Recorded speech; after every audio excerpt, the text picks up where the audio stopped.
ماہ مبارک رمضان کے حوالے سے اور شب جمعہ کی مناسبت سے چند جملے آپ کی خدمت میں، جبکہ ہر مرتبہ یہ سماعت فرماتے رہے کہ شب جمعہ کی کیا اہمیت ہے۔ سرکار ختمی یہ مرتبہ احمد مجتبیٰ محمد مصطفیٰ صلی اللہ علیہ وآلہ وسلم کا فرمان ارشاد فرماتے ہیں کہ شب جمعہ اور روز جمعہ یہ 24 گھنٹے 24 ساعتیں خدا کی طرف سے لطف و کرم کا ایک ایسا عنوان ہے کہ خدا ہر ایک ساعت میں 6 لاکھ افراد کو آتش جہنم سے آزادی عطا کرتا ہے۔ اور اس پر نور علی نور یہ کہ ماہ رمضان اور وہ دعائے یا علیو یا عظیم یا غفورو یا رحیم کے آخری جملے فکاک رقبتی من النار، اے خدا تو میری گردن کو آتش جہنم سے آزادی عطا فرما دے۔ اور یہ دعا سرکار سید الشہداء امام حسین علیہ السلام کی دعائے عرفہ سے، اس میں امام علیہ السلام نے ارشاد فرمایا دعا پروردگار کی بارگاہ میں مانگنے کا طریقہ سکھاتے ہوئے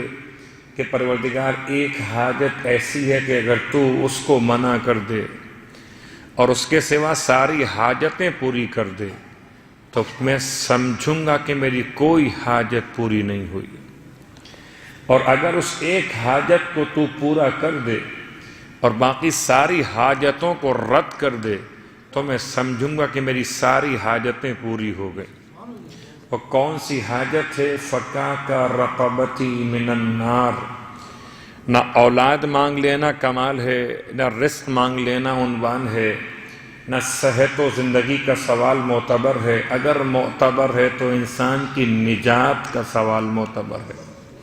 فکاک رقبتی من النار۔ اور اللہ کے رسول کے روایت کے اعتبار سے کہ جتنی اہمیت شب جمعہ کی اتنی روز جمعہ کی اہمیت ہے، بس یہ خیال رہے کہ اس کا حق ضائع نہ ہونے پائے،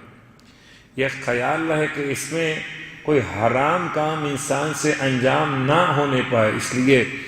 کہ باقی اور دنوں میں انسان کوئی اگر حرام کام انجام دے تو اس کا عذاب اس دنوں کے اعتبار سے ہے، اور اگر خدا نخواستہ شب جمعہ اور روز جمعہ انسان کوئی حرام کام انجام دے